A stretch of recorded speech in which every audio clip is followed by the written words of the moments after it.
मैनपुरी से लोकसभा उपचुनाव में सपा के उम्मीदवार के नाम का ऐलान हो गया है और समाजवादी पार्टी के मुखिया अखिलेश यादव ने अपनी पत्नी डिंपल यादव को मैनपुरी से उम्मीदवार बनाया है। नमस्कार, आप देख रहे हैं नेशनल न्यूज नाउ और आपके साथ मैं हूं राजेश सोनी।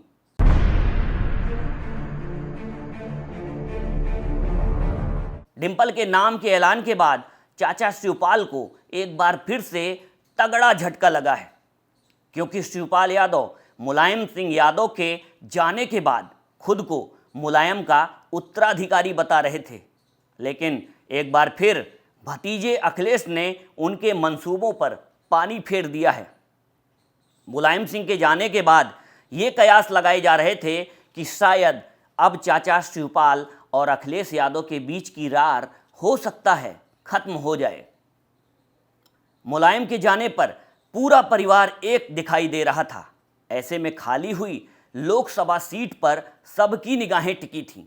चाचा शिवपाल भी इस सीट पर टकटकी लगाए देख रहे थे, लेकिन ऐन वक्त में अखिलेश ने खेल कर दिया।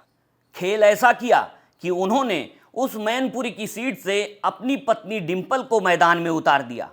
अब ऐसे में सबसे बड़ा सवाल ये उठता है कि प्रसपा प्रमुख शिवपाल क्या डिंपल का समर्थन करेंगे या फिर एक बार फिर अपना विरोध दर्ज कराते हुए डिंपल का विरोध करेंगे। अब एक दिलचस्प बात आपको और बताते हैं। अब ये माना जा रहा है कि बीजेपी भी मैनपुरी की सीट पर शांत बैठने वाली नहीं है।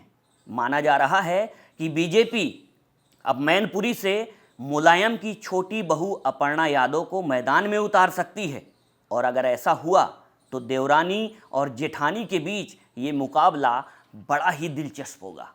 हालांकि बीजेपी ने अभी अपने पत्ते नहीं खोले हैं और ना ही कोई ऐसा ऐलान किया है, लेकिन यादव बिरादरी के वोट और मुलायम सिंह यादव परिवार के नाम के चलते भाजपा अपर्णा यादव को उतारने का मन जरूर बना रही है। और राजनीतिक पंडित मानते हैं कि अगर ऐसा हुआ तो छोटी बहू और बड़ी बहू के बीच मुकाबला देखने लायक होगा। अब आपको मैनपुरी सीट के बारे में बताते हैं।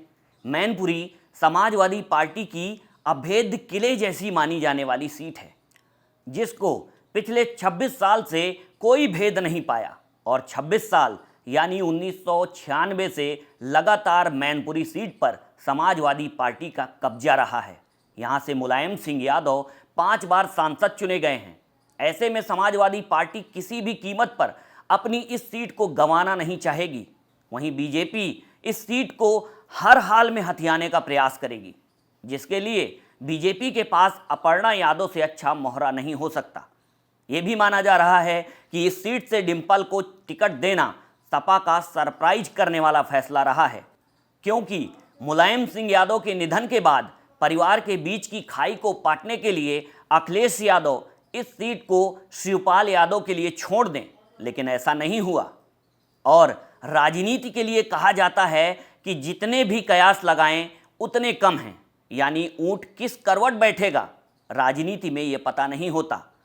इसी के साथ ही मैनपुरी के उपचुनाव के बाद डिंपल यादव एक बार फिर से सक्रिय राजनीति में वापसी करेंगी, क्योंकि 2019 के लोकसभा चुनाव के बाद अखिलेश यादव ने पहले ही स्पष्ट कर दिया था कि उनकी पत्नी डिंपल अब इस चुनाव में हिस्सा नहीं लेंगी। यानी कि 2019 के बाद होने वाले चुनाव में अखिलेश यादव के बयान के आधार पर डिंपल यादव कोई चुनाव नहीं लड़ेंगी, और अखिलेश ने इस फैसले को डिंपल यादव का निजी फैसला बताया था। हालांकि डिंपल 2 बार सांसद रह चुकी हैं, एक बार कन्नौज से उपचुनाव में और एक बार 2014 के लोकसभा चुनाव में वह सांसद बनी थी। आपको हमारी ये जानकारी कैसी लगी कमेंट कर जरूर बताएं, और अगर वीडियो पसंद आया हो तो लाइक और शेयर करना बिल्कुल न भूलें। साथ ही चैनल को सब्सक्राइब जरूर करें। नमस्कार।